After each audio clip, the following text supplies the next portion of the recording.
그리스도인은 어떻게 살아가야 하는가? 그리스도인은 어떻게 살아가야 하는가입니다.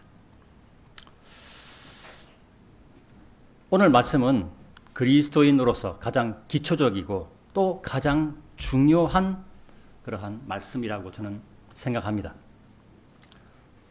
하나님께서 사람들에게 주신 두 개의 단체가 있다고 제가 늘 얘기했죠. 하나는 가정이고 하나는 교회입니다. 근데 무엇이 먼저 생겨났을까요? 성경을 보면 가정이 먼저 생겼습니다. 창세기에 아담에게 하나님께서 이불을 만들어 주시죠. 그것이 가정이었습니다. 가정은 교회보다 오히려 더 중요한 부분이라고 말씀할 수 있습니다. 이 말은 가정의 평화가 깨지면 교회도 깨질 수 있는 확률이 많다는 것입니다. 그만큼 가정은 중요한 것입니다. 천안생명 침례교회 성도 여러분, 그리고 온라인으로 참여하시는 성도 여러분, 지난 한 주간 어떻게 지냈었습니까? 일주일을 지내다 보면 생각지도 않은 일들이 벌어지곤 합니다. 일을 하다가 생각지 못한 실수를 저질러 많은 사람들에게 피해를 주는 일도 있고, 같은 일을 하는 동료라고 생각한 사람에게 일자리를 빼앗길 상황에 놓이기도 합니다. 세상에서 이런 일을 당하고 가정으로 돌아왔을 때 나를 따뜻하게 맞아주는 사람이 있다는 것만으로도 사람은 행복을 느끼는 것입니다. 앞에서 일어난 일들, 제가 이제 말씀드린 것들은 제가 요즘 경험하고 있는 일들입니다. 만약 그러한 일들을 겪었음에도 나를 위로해 줄 사람이 없다면 저는 참으로 불행한 사람일 것입니다. 이와 같이 가정은 서로를 위로해 주는 곳이라고 생각합니다. 일주일 동안 매일매일 세상에 이리 치이고 저리 치다 보면 사람은 의지할 곳을 찾게 되는 것입니다. 그럴 때 그리스도인은 하나님을 찾고 기도하는 것입니다. 그리고 그리스도인 가정은 서로를 위해 기도해 줄 수 있고 위로해 줄 수 있어야 한다는 것입니다. 일주일 동안 하나님을 찾고 기도하며 서로를 위로해 주는 삶을 살아오셨다면 그리스도인으로 사는 삶을 잘 살으셨다고 말씀드릴 수 있습니다. 그리스도인에게 중요한 것은 세상 일의 결과가 아닙니다. 그리스도인에게 중요한 것은 하나님 앞에 기도하며 상대방을 위로해 줄 수 있는 마음이 더 중요합니다. 왜냐하면 세상의 일은 우리가 이 세상을 떠날 때 다 내려놓고 떠나야 하는 그런 것들이기 때문입니다. 오늘 말씀의 제목 그리스도인은 어떻게 살아가야 하는가에 대해서 첫 번째로 너희가 부르심 받은 그 소명에 합당하게 살아가라에 대해서 말씀을 드리겠습니다. 너희가 부르심 받은 그 소명에 합당하게 살아가라. 에베소서 4장 1절에 우리 본문 말씀에 그러므로 주의 속박된 자인 내가 너희에게 간청하노니 너희가 부르심 받은 그 소명에 합당하게 살아가라. 사도 바울은 자신을 주의 속박된 자라고 말씀하고 있습니다. 사도 바울의 일생을 보면 그가 예수님을 만나고 난 이후부터 그의 일생은 오직 예수님을 선포하고 믿는 자들에게 말씀을 선포하는 그러한 삶이었습니다. 그래서 그는 자신을 향하여 주의 속박된 자라고 얘기할 수 있는 것입니다. 오늘날도 마찬가지입니다. 예수 그리스도를 믿고 구원받은 사람들은 주의 속박된 자로 살아가야 하는 것입니다. 성도 여러분, 소망이 무슨 뜻인지 아십니까? 소명이 무슨 뜻인지 아십니까? 소명은 어떤 일을 하도록 하는 사명감이나 책임을 부여받은 것이라는 뜻입니다. 그리스도인은 예수님을 따르는 자로서 진리의 지식을 배워서 복음을 선포하는 사명감과 책임을 부여받은 자라고 말할 수 있습니다. 전에는 세상에 속한 사람이었지만 예수님을 영접하고 또 입으로 시인하여 구원받은 후 진리의 지식이 무엇인가에 대해서 궁금해서 교회에 나오게 되고 또 진리의 지식을 배워갑니다. 예수님을 영접하고 구원받은 모든 사람은 두 가지의 부류로 나눌 수 있습니다. 첫 번째는 하나님의 구원의 부르심에 응답한 사람들, 그리고 두 번째는 구원받음에 그치지 않고 하나님의 일에 대한 소명의 부르심에 응답한 사람들. 그러니까 하나님의 구원의 부르심에 응답한 사람들은 그 구원에서 끝나는 거예요. 진리의 지식 배우지 못하고 또 다른 믿지 않는 가족들이나 사람들에게 예수 그리스도를 전하지 못하는 사람들로 딱 스톱이 되는 거죠.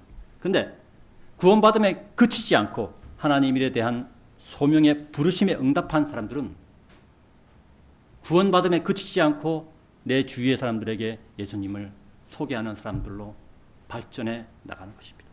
성경에서 특히 에베소서 4장에서 말씀하는 말씀들은 구원받음에 그치지 않고 하나님의 일에 대한 소명의 부르심에 응답한 사람들, 지금 여러분들과 같은 교회에 출석하며 성경 공부를 하고 또 경배드리는 사람들이 어떻게 살아가야 하는가를 알려주는 말씀들로 가득합니다. 그리스도인은 어떻게 살아가야 하는가에 대해서 그 첫 번째로 너희가 부르심 받은 그 소명에 합당하게 살아가라 라고 말씀하고 있는데, 그 살아가는 방법은 2절과 3절을 보겠습니다. 2절에는 이런 말씀이 있습니다. 모든 낮아짐과 온유함으로 또 오래 참음으로 사랑 안에서 서로 용납하여, 3절입니다. 화평의 띠 안에서 성령의 하나 되게 하심을 지키도록 노력하라. 이 말씀이 소명에 합당하게 살아가는 방법입니다. 2절에서 모든 낮아짐은 겸손을 이제 의미합니다. 그리고 온유함은 따뜻하고 부드러운 마음을 의미합니다. 오래 참음은 인내를 의미합니다. 사랑 안에서 서로 용납하여 사랑 안에서 서로를 용서함을 의미합니다. 2절을 다시 말하면 겸손과 따뜻하고 부드러운 마음으로 또 인내로 서로 사랑 안에서 서로 용서하며 라고 말씀하는 것입니다. 그리고 3절에서 화평은 화목하고 평온함을 줄임말입니다. 화목하고 평온하다의 그 첫 마디만 떼어가지고 화평이라고 얘기하는 거예요. 화목하고 평온함을 의미하는 것 말입니다. 그리스도인 안에 계시는 성령님이 하시는 일은 개개인 그리스도인이 다른 그리스도인과 화평의 띠 안에서 하나 되게 하시는 일입니다. 그리스도인은 이것을 지키도록 노력하여야 한다고 말씀하고 있습니다. 이것은 가정에서 가족 간의 관계에도 적용될 수 있습니다. 이것은 교회에서 성도 간의 관계에도 적용이 되는 것입니다. 이것이 부르심받은 그 소명에 합당하게 살아가는 방법입니다. 이것을 지키지 않고 반대로 행동하면 부르심받은 그 소명에 합당하게 살아가는 것이 아니라고 말씀할 수 있습니다. 오늘 말씀에는 그리스도인은 어떻게 살아가야 하는가에 대해서 두 번째로 이방인들처럼 살아가지 말라에 대해서 말씀드리겠습니다. 이방인들처럼 살아가지 말라. 에베소서 4장 17절과 20절을 보겠습니다. 에베소서 4장 17절과 20절입니다. 찾으셨으면 제가 봉독하겠습니다. 그러므로 내가 이것을 말하며 주 안에서 증언하노니 너희가 앞으로는 다른 이방인들이 그들 생각에 허방함 가운데 살아가는 것처럼 살아가지 말라. 그들은 자기들 안에 있는 무지함을 통하여 하나님의 생명으로부터 멀어졌으며 명철이 어두워졌으니 그들의 마음의 눈이 멀어버렸기 때문이라. 그들은 감각을 상실하여 자기들을 음탕함에 내어주었고 욕심으로 모든 불결함을 행하였느니라. 20절입니다. 그러나 너희는 그리스도를 그렇게 배우지 아니하였노라 라고 말씀하고 있습니다. 신약 성경에서 말씀하는 이방인들은 예수님을 영접하지 않는 세상 사람들을 가리키는 말입니다. 우리의 주변에 구원받지 못한 사람들을 일컫는 말입니다. 우리 각자도 예수님을 영접하지 않았을 때가 있었습니다. 그죠? 구원받지 못했던 때가 있었습니다. 물론 교회를 다녔지만 교회를 다님에도 구원이 뭔지 모르고 다니는 사람도 있죠. 그런 사람들도 구원받지 못한 사람들입니다. 그때는 우리도 세상 사람들과 같이 생각하고 행동하며 살아왔었습니다. 성경은 구원받지 못한 이방인들의 생각이 거짓되고 망령되다고 말씀하고 있습니다. 이유는 18절과 19절에서 잘 말씀하고 있습니다. 18절에 그들은 자기들 안에 있는 무지함을 통하여 하나님의 생명으로부터 멀어졌으며 명철이 어두워졌으니 그들의 마음의 눈이 멀어버렸기 때문이라. 19절입니다. 그들은 감각을 상실하여 자기들을 음탕함에 내어주었고 욕심으로 모든 불결함을 행하였느니라. 이방인들의 하나님을 모르는 무지함, 그리고 하나님을 거부하는 무지함이 사람을 살리는 생명 되시는 예수님으로부터 멀어지고, 이에 따라 하나님의 뜻을 이해하고 분별하며 삶에 적용하는 능력인 명철이 어두워져 버렸고, 그 결과로 마음의 눈이 멀어버려서 영적인 감각을 잃어버리게 되었습니다. 자신들을 모든 음탕함에 내어주었고 욕심으로 모든 불결함을 행한다고 말씀하고 있습니다. 자, 우리 주변에 구원받지 못한 세상 사람들을 보십시오. 자신들이 하고 싶은 거 다 합니다. 그죠? 그런 것을 볼 때 이 말씀이 참으로 합당하다라고 말씀할 수 있다는 것입니다. 이런 상황은 죄를 가지고 태어난 사람이 구원받지 못하고 살아가는 상황을 말씀하는 것입니다. 우리도 구원받기 전까지는 이러한 상황 속에서 살아왔던 것입니다. 그렇죠? 저도 구원받기 전에는 술도 마셨고 담배는 피지 않았지만 술도 마셨고, 그 다음에 나이트클럽도 가봤고, 그 다음에 노래방에도 가봤고, 또 그 뒤에 어떤 세계가 있는지 짐작을 하는 그런 상황이었습니다. 그렇게 살아왔던 것입니다. 그런데 구원받지 못한 이방인들이 행하는 모습을 구원받았다고 말하는 사람들이 행한다는 것에 대해서 에베소서 4장은 꾸짖고 나무라는 것입니다. 물론 구원받아서 뭐 술을 마시거나 그러진 않겠지만, 혹시 모릅니다. 술을 마신 분이 있을지 모르겠는데, 아니면 뭐 나이트클럽을 간다든가, 아니면 뭐 노래방을 간다거나 세상 노래를 잔뜩 부른다거나, 그런 구원받기 전에 어떤 그런 모습들을 하는 사람들이 있을 것이다 라고 성경은 말하는 것입니다.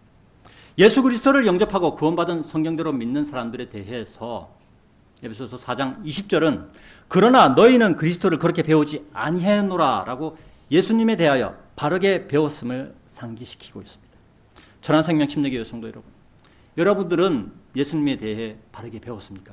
그리고 지금도 바르게 배우고 있습니까? 그렇다면 구원받지 못한 이방인들과 같은 모습과 행동은 내버려야 하는 것입니다. 오늘 말씀 제목 그리스도인은 어떻게 살아가야 하는가에 대해서 세 번째로 생각해 볼 것은 이전 생활 방식에 관하여 옛사람을 벗어버리라입니다. 이전 생활 방식에 관하여 옛사람을 벗어버리라. 에베소서 4장 21절부터 25절을 보겠습니다. 자, 21절입니다. 만일 진리가 예수님 안에 있으므로 너희가 그분의 말씀을 들었고 또 그분으로부터 가르침을 받았다면 너희는 이전 생활 방식에 관하여 옛사람을 벗어버리라. 그 옛사람은 속임수로 가득한 정욕들에 부패한 것이라. 그런즉 너희의 생각의 영 안에서 새롭게 되라. 또한 너희는 새 사람을 입으라. 그것은 하나님을 따라 의와 참된 거룩함 안에서 창조된 사람이라. 이런 이유로 모든 사람은 저마다 거짓말을 버리고 자기 이웃과 함께 진리를 말하라. 이는 우리가 서로 지체들이기 때문이라. 구원받기 전의 생활 방식에 관하여 옛사람을 벗어버리는 전제 조건은 진리이신 예수님의 말씀을 들었고 또 그분으로부터 가르침을 받았다면이라는 전제 조건입니다. 예수님께서 부활 승천하신 지 2000년이 거의 다 되어 갑니다. 예수님께서 부활하신 나이가 33세 반이므로 대략 8년 정도 있으면 교회 시대 2000년이 되는 것입니다. 우리가 살고 있는 이 시대는 예수님의 모습은 볼 수 없습니다. 따라서 우리는 예수님으로부터 말씀을 직접 듣지는 못한 사람들이었고 예수님으로부터 직접 가르침을 받은 사람들은 아닙니다.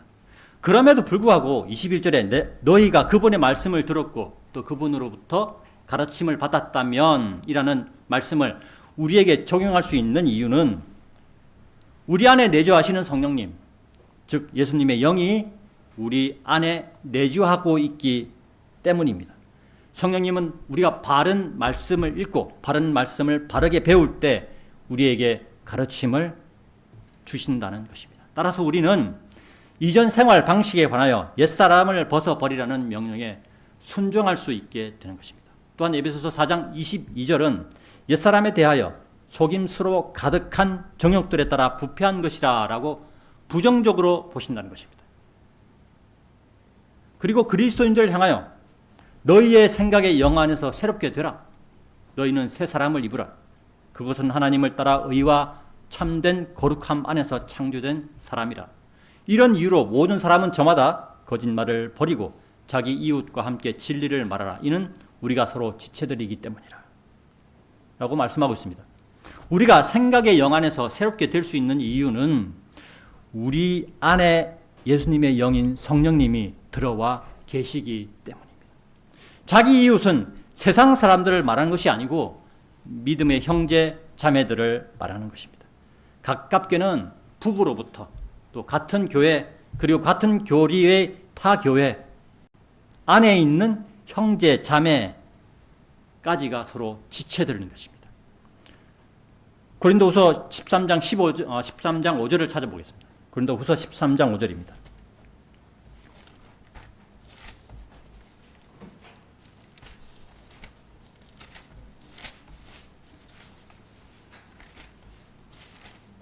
고린도후서 13장 5절입니다.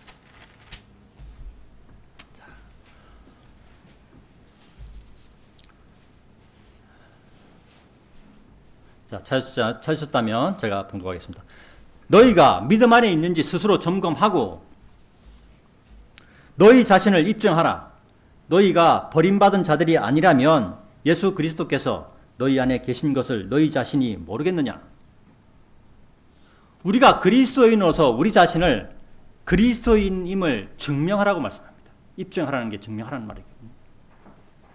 자, 그럼 어떻게 증명할 것이냐? 빌립보서 2장 12절을 찾아보겠습니다. 빌립보서 2장 12절입니다.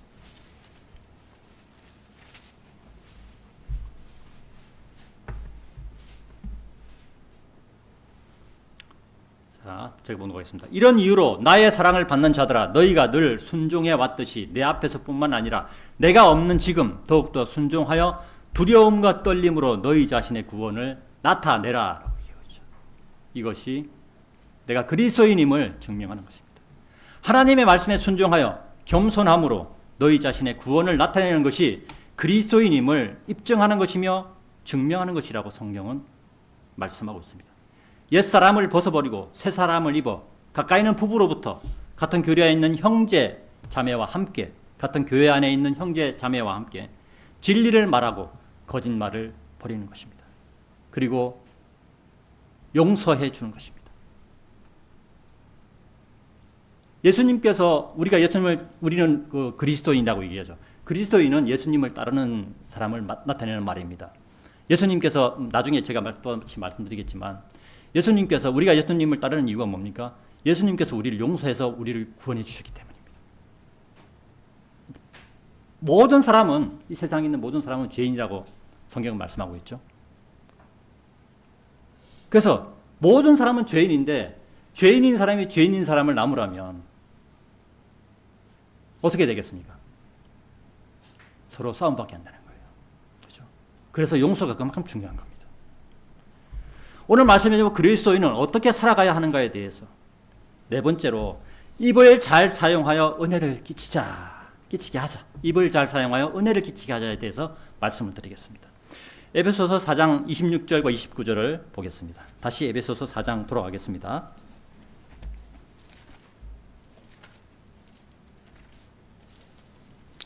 에베소서 4장 26절에서 29절입니다. 제가 봉독하겠습니다. 너희가 화를 내되 죄는 짓지 말라. 너희의 경로 위에 해가 지도록 하지 말라.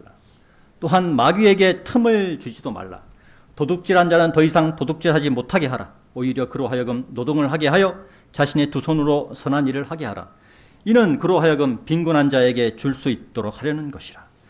부패한 대화는 너희 입 밖으로 전혀 나오지 않게 하고 오직 세워주는 용도로 선한 것만 나오게 하라. 이는 그것으로 하여금 듣는 자들에게 은혜를 끼치게 하려 함이라. 26절은 우리의 일상에서 나타나는 현상들입니다. 가정에서 나타날 수 있고 또 직장에서 나타날 수 있습니다. 가정에서든 직장에서든 화를 내는 것은 상대방에게 상처를 주는 경우가 대부분입니다. 만약 상대방이 잘못한 것에 대해 말할 때라도 될 수 있으면 화는 내지 마십시오. 그래도 화가 난다면 화를 내지만 죄는 짓지 말라고 성경은 말씀하고 있습니다. 여기서 화를 내면서 죄를 짓는 것이 무엇이 있을까요? 바로 욕설이나 상대방을 비하하는 것입니다. 상대방을 낮춰서 비아냥대는 것입니다. 잘못한 부분에 대해서만 화를 내야 상대방도 수긍할 수 있는 것입니다. 그리고 화를 낸다는 것은 해가 지기 전에 화를 풀어야 한다고 성경은 또한 말씀하고 있습니다. 화를 푼다는 것은 어떤 의미일까요? 마음에 들어온 경로를 내버리는 것입니다. 다시 평온한 마음으로 돌아오는 것을 말합니다. 상대방에게 화를 낸 것에 대하여 미안함을 전하고 나의 마음에 있는 경로는 쓰레기통에 쓰레기를 버리듯이 버려야 하는 것입니다. 이 과정을 해가 지기 전에 해야 한다고 말씀하는 것입니다. 해가 지고서도 화를 가지고 있으면 성경은 그것이 마귀에게 틈을 주는 것이라고 우리에게 충고하고 있다는 사실을 기억하십시오. 화를 낸다는 것에서 화는 몹시 못마땅하거나 언짢아서 내는 그러한 성질입니다. 상대방에 대해서 못마땅하거나 언짢더라도 그러한 성질을 해가 지도록 가지고 있으면 마귀에게 틈을 주는 것이 된다고 성경은 우리에게 경고하고 있습니다. 이 세상에서 일어나는 일들 가운데 마귀가 개입할 수 있는 부분이 있다는 것을 알려주는 말씀입니다. 마귀가 사람에게 개입할 수 있다는 것을 이 말씀은 우리에게 알려주고 있습니다. 이것은 무서운 말씀입니다. 이미 우리는 이 세상의 왕이 마귀라고 알고 있습니다. 그렇죠? 마귀는 마귀의 자녀는 상관하지 않습니다. 왜냐하면 이미 마귀의 자녀이므로 지옥으로 데려갈 것이 마귀로 볼 때는 얘는 지옥으로 데려갈 게 확실하네 라고 해서 신경을 안 쓰는 거예요. 그러나 예수님을 믿고 구원받은 사람들, 그리고 마귀의 자녀에서 예수님을 믿고 구원받은 지 얼마 안 된 사람들을 집중적으로 공격하는 특성이 있습니다. 성경 베드로전서 5장 8절을 한번 찾아보겠습니다. 베드로전서 5장 8절입니다.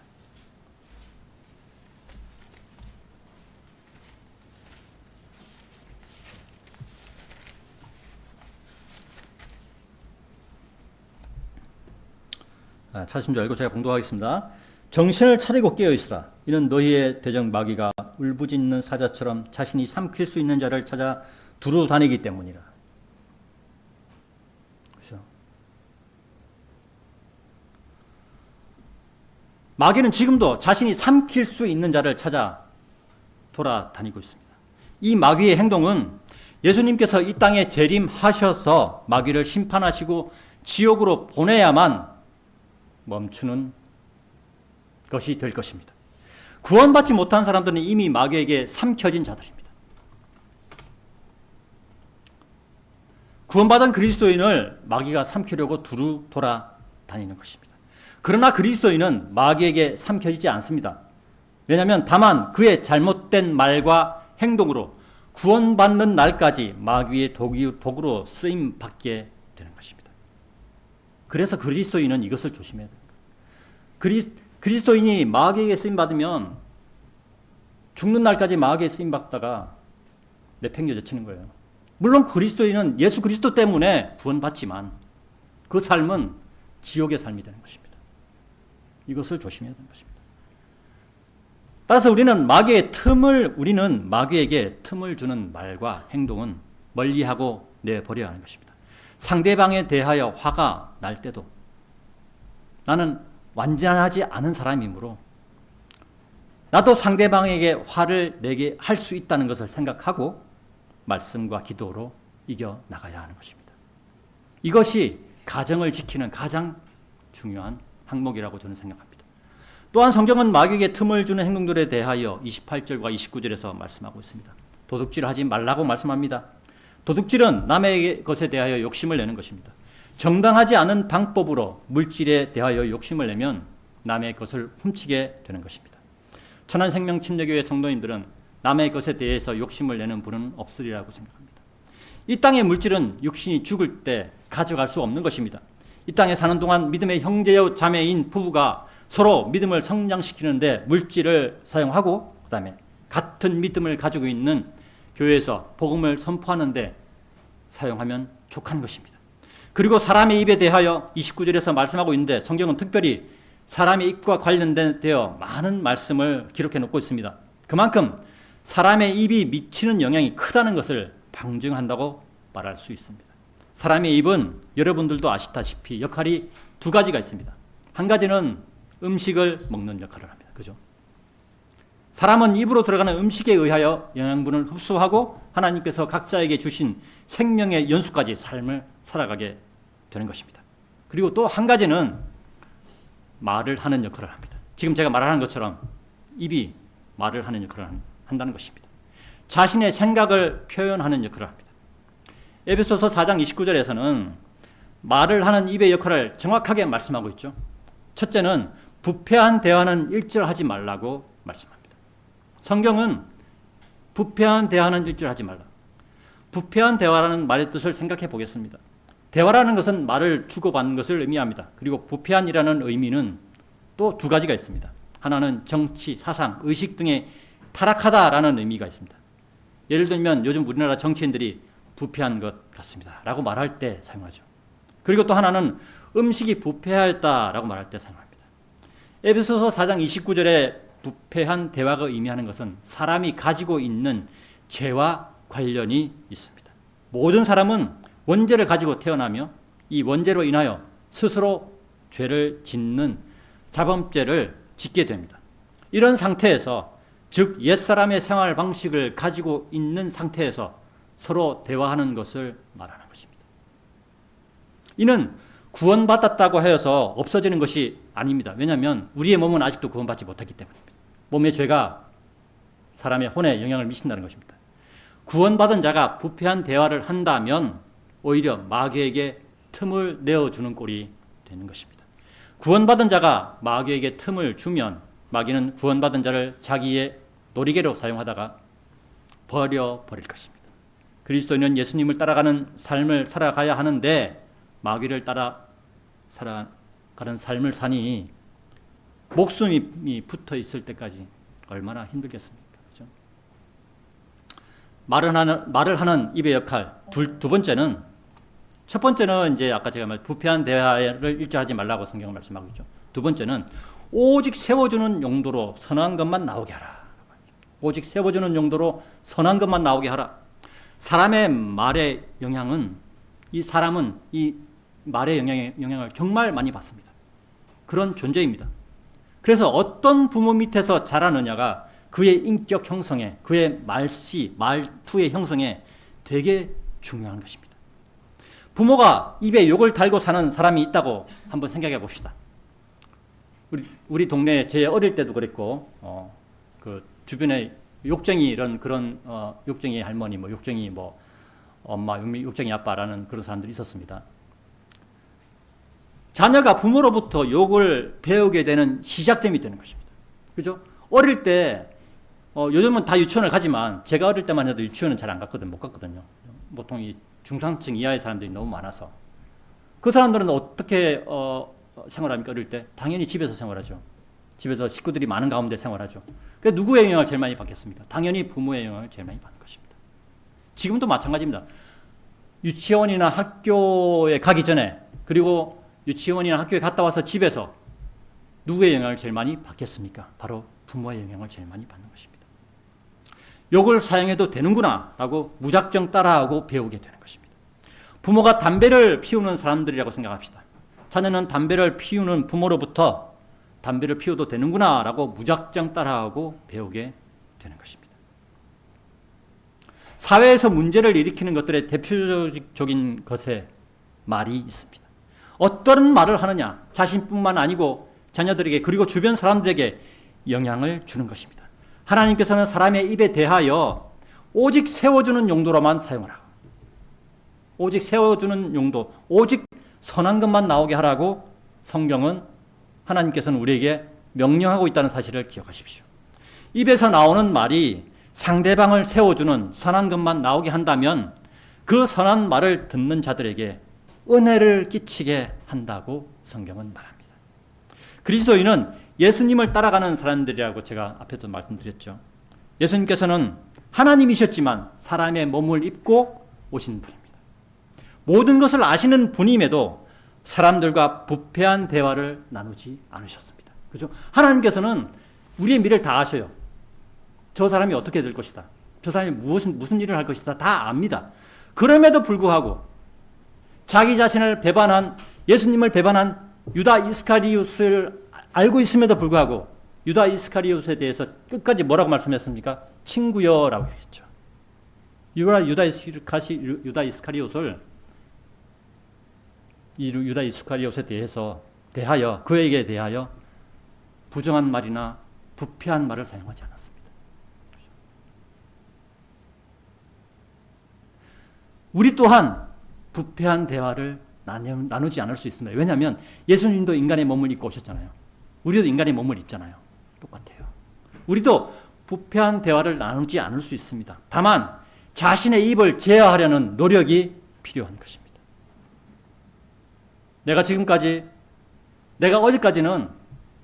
내가 오늘 아침까지는 입에 거친 말을 사용하고 부패한 대화를 했다면 이 시간 이후부터는 그런 말을 하지 않는 그리스도인으로 발견이 되어야 됩니다. 하나님께서는 그렇게 변화되는 그리스도인을 원하시는 것입니다. 그래서 이 말씀을 쓰신 거예요. 잠언 10장 20절에는 이런 말씀이 있습니다. 의인의 혀는 정선된 은 같으니라. 사악한 자의 마음은 가치가 거의 없느니라. 혀가 정선된 은같이 보이려면 혀를 제어하는 노력이 사람에게는 필요한 것입니다. 그죠? 우리가 아무것도 안 하고 하나님께 이것 해주세요. 내 입에서 거친 말이 나오지 않게 해주세요라고 기도만 하면 내 입에서 거친 말이 안 나오게 되는 걸까요? 아닙니다. 내가 해야 될 부분도 있는 거예요. 구원에 대해서는 내가 해야 될 부분이 없습니다. 오직 하나님의 은혜입니다. 그죠? 그러나 내가 상급을 쌓는 부분, 내가 인생을 살아가는 이 삶에 있어서는 내가 해야 될 부분, 사람이 해야 될 부분이 있다는 것입니다. 그럴 때 하나님께서 역사하시는 거예요. 야고보서 1장 26절은 이렇게 말씀합니다. 만일 너희 가운데 어떤 사람이 신앙심이 있어 보이면서 자기 혀를 제어하지 아니하고 오히려 자기 자신의 마음을 속인다면 이 사람의 신앙심은 헛된 것이라. 물론 야고보서의 말씀은 교회 시대를 살아가는 그리스도인들에게 직접적으로 적용되는 말씀 아닙니다. 영적으로 바라보면 됩니다. 야고보서 1장 26절에서 혀를 제어하라고 말씀하고 있습니다. 이것은 오늘도 마찬가지예요. 혀를 제어해야 됩니다. 그만큼 혀는 모든 시대를 관통하는 죄와 관련이 있는 부분입니다.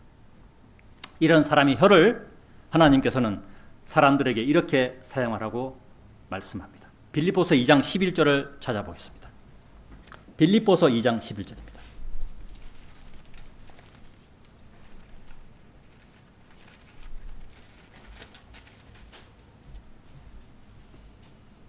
자, 제가 분고하겠습니다. 모든 혀마다 예수 그리스도께서 주이심을 고백하여 하나님 아버지께 영광을 돌리게 하려 하십니다. 이렇게 사용하면 돼요. 이런 생각을 가지고 삶을 살면 혀를 제어할 수 있습니다.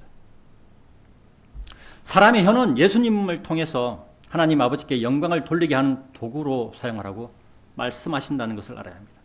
이런 것이 진리의 지식에 속하는 것입니다.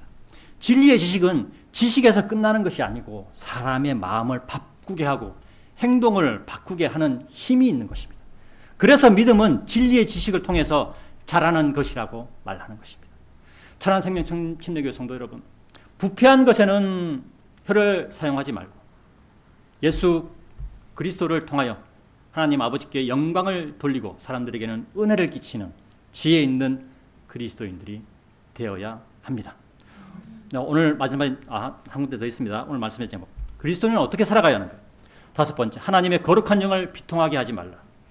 30절, 에베소서 4장 30절부터 32절을 보겠습니다.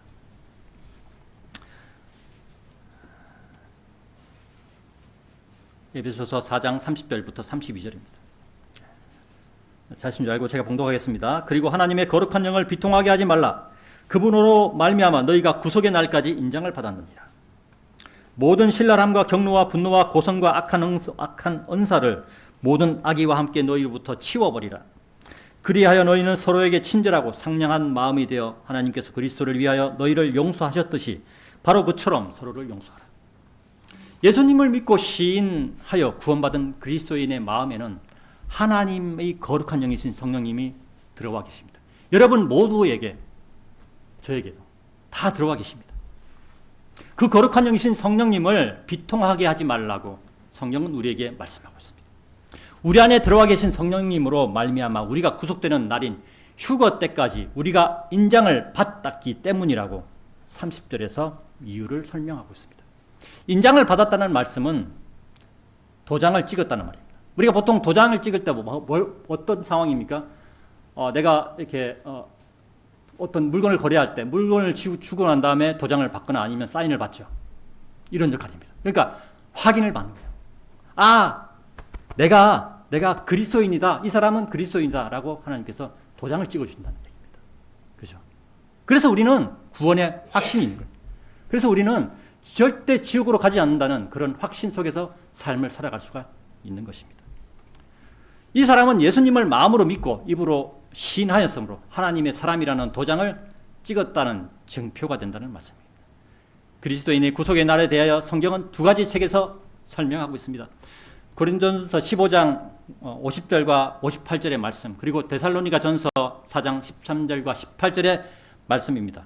이거는 한번 집에 가셔서 꼭 읽어보시기 바라고, 그 말씀의 제일 끝부분을 보겠습니다. 고린도전서 15장 58절 한번 찾아보겠습니다. 고린도전서 15장 58절입니다.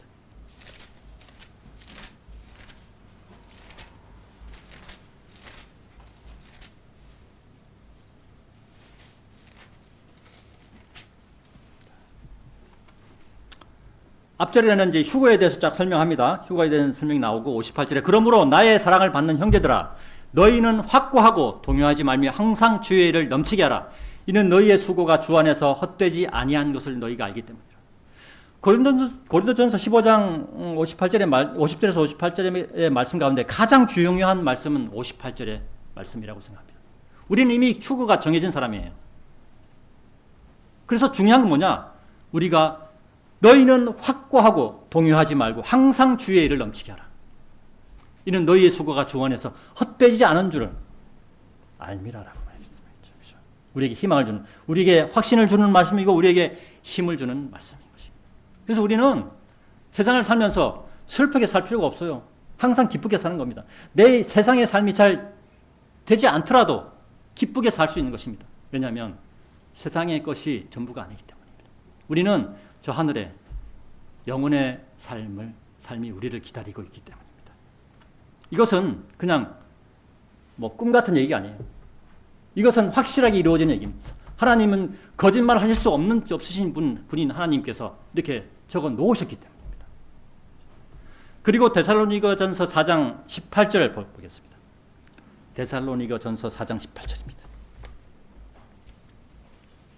데살로니가전서 4장 18절입니다. 13절부터 17절은 집에 가셔서 꼭 한번 읽어보시고요. 이것도 휴거에 대한 말씀입니다. 휴거에 대한 말씀이 앞에 나와 있고 그 다음에 18절입니다. 이런 이유로 이 말씀들로 서로 위로하라. 이 18절이 휴거의 말씀인 데살로니가전서 4장 13절부터 18절의 말씀 중에서 가장 중요한 말씀이라고 저는 생각합니다. 이 말씀들로 위로하면서 살아가야 하는 것입니다. 휴거의 교리는 구원의 교리가 실제로 행해지는 것을 나타내는 교리입니다. 그죠? 우리 지금 구원받았지만 우리의 이름이 생명책에 기록되어 있죠. 그리고 우리의 몸과 우리의 혼은, 우리의 영 아직 여기 있습니다. 그죠? 이것이 이루어지는 이것이 행해지는 때가 휴거의 때라는 거죠. 그렇죠? 그리고 휴거와 관련된 진리의 지식은 우리의 믿음을 확고하게 세워줄 수 있다고 고린도전서 15장 58절에서 말씀하고 있는 것입니다. 다시 본문으로 돌아와서 31절에 모든 신랄함과 경노와 분노와 고성과 악한 언사를 모든 악의와 함께 너희로부터 치워버리라 라고 말씀하고 있습니다. 31절에서 우리가 주목해야 하는 것이 있습니다. 바로 모든 비평, 여기서 신랄함은 비평과 비판입니다. 상대방에 대하여서 비평하고 비판하는 것입니다. 그 모든 일들에 대하여 그 비평과 비판, 경노, 분노, 고성, 소리 지르는 거죠. 그다음에 악한 말, 그리고 말씨는 우리의 옛사람의 생활 방식이라고 하는 것입니다. 우리가 구원받기 전에 삶을 되돌아보십시오. 또는 지난 일주일간의 삶을 되돌아보십시오. 우리는 모든 일들과 관련하여 남을 비평하고 깎아내렸으며 화를 참지 못하고 악한 말과 악한 말투를 사용했던 과거가 모두 있을 것입니다. 저도 있습니다. 저도 우리 자매한테 구원받기 전에는 그렇게 했었어요. 소리 막 지르고 그렇게 했었어요. 성경은 그러한 것들을 나쁜 마음과 함께 치워버리라고 명령하고 있습니다. 그리고 32절에는 그리스도인으로 살아가는데 가장 중요한 말씀이 기록되어 있습니다. 그리하여 너희는 서로에게 친절하고 상냥한 마음이 되어 하나님께서 그리스도를 위하여 너희를 용서하셨듯이 바로 그처럼 서로 용서하라. 저는 이 말씀을 여러분들에게 해주고 싶었습니다. 그리스도인은 주 예수 그리스도를 따르는 사람이라고 말씀드렸습니다. 예수님께서 십자가에 달려 피 흘리시고 죽으심은 나의 죄를 대신해서 하나님께서 예수님을 죽게 하신 하나님의 사랑이었습니다. 그죠? 그것에 대하여 성경은 하나님께서 그리스도를 위하여 너희를 용서하셨다고 말씀하고 있습니다.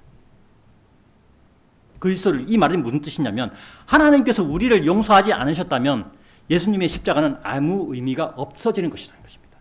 그렇죠? 하나님께서 우리를 용서하신 이유가 예수님 때문이라는 것입니다. 예수님을 마음으로 믿고 입으로 시인하는 사람은 그 어떤 죄를 지은 사람이라도 예수님 때문에 하나님께서 용서하신다는 것입니다. 우리는 그러한 예수님을 우리의 구주로 받아들인 사람들입니다. 따라서 우리는 같은 믿음을 가지고 있는 가장 가까운 형제, 자매인 남편과 아내로부터 또 같은 믿음을 가지고 있는 교회의 형제, 자매들까지 믿음 안에서 서로 용서할 수 있게 되는 것입니다. 오늘 말씀의 결론입니다. 성도 여러분 기억하십시오. 먼저 나에게 있는 남을 비판하는 것, 경노, 분노, 고성, 악한 말들을, 그러한 것들을 악한 마음과 함께 쓰레기 봉투에 넣어서 묶어서 쓰레기장으로 던져버리십시오. 자, 쓰레기장으로 던져버린 것들을 저는 지금까지 한 번도 다시 주워온 적은 없습니다. 그죠? 그와 같이 던져버리라는 것입니다. 그리고 서로에게 친절하고 상냥한 마음으로 서로를 용서하는 그리스도인으로 살아가시기를 간곡히 부탁드립니다. 이것은 그리스도인으로 살아가는 가장 중요한 부분이며 또한 가장 기초적인 부분입니다. 이것이 형성이 되어야 교회 내에서도 그러한 것으로 형성이 되어 갈 수가 있는 것입니다. 나 아닌 남을 용서한다는 것은 사람의 속성으로는 불가능합니다. 그러나 예수님께서 우리와 함께 계시면 형제와 자매를 용서하는 것이 가능합니다. 구원받은 사람은 모두 내면에 예수님의 영이신 성령님이 내주하고 계시기 때문입니다. 성령님이 내주하고 계신다면 예수님께서 우리와 함께 하신다는 것이며 어떤 일에서도 형제와 자매를 용서할 수 있게 됩니다. 이것을 의심하고 옛사람의 생활 방식인 악한 생각과 악한 언사들을 버리지 못하는 사람은 아무리 진리의 지식을 공부하여도 믿음의 성장은 되지 않는 것입니다. 우리 마지막으로 베드로후서 1장 1절에서 8절을 찾아보겠습니다. 베드로후서 1장 1절에서 8절입니다. 베드로후서 1장 1절에서 8절입니다.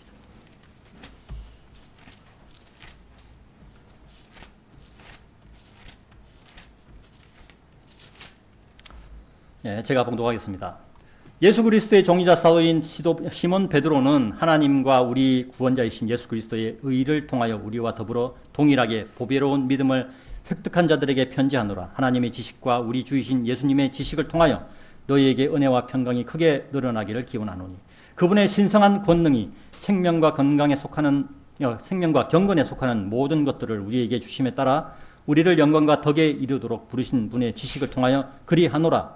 그것들로 말미암아 우리에게 지극히 위대하고 보배로운 약속들이 주어졌으니 이것들로 인하여 너희가 하나님의 본성의 동참자들이 되어 정욕을 통하여 세상 속에 있게 된 부패를 벗어나게 하려 함이라.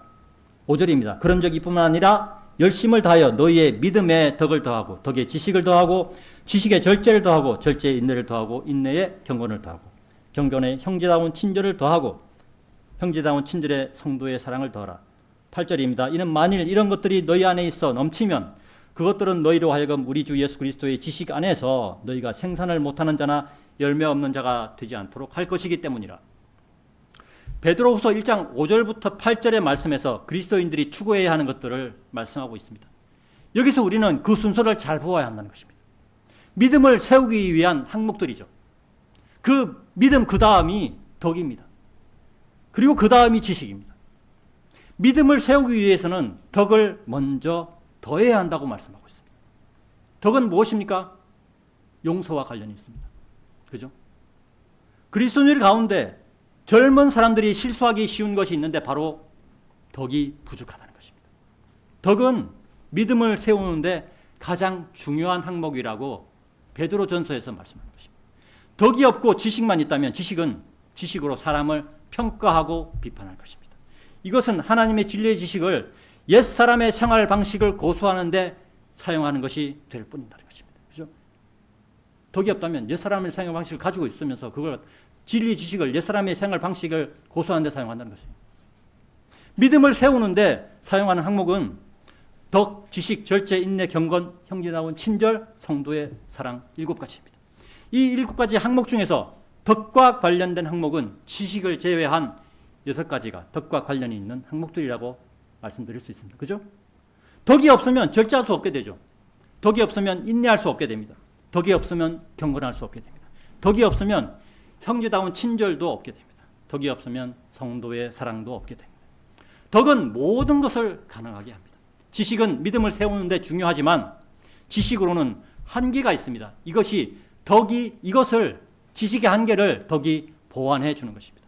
예수님께서 우리를 위하여 피 흘리신 사실을 아는데 하나님께서 예수님 때문에 나를 용서하신 사실을 아는데 그래서 나도 가장 가까이 있는 형제자매인 남편이나 아내를 용서해야 하는데 그리고 교회의 형제자매를 용서해야 하는데 잘 되지 않는 이유가 있습니다.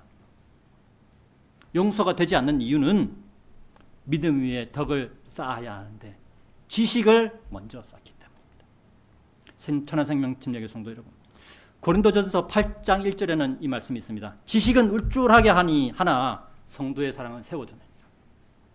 아까 제가 성도의 사랑은 뭐와 관련이 있다고 그랬죠? 덕과 관련이 있다고 그랬죠?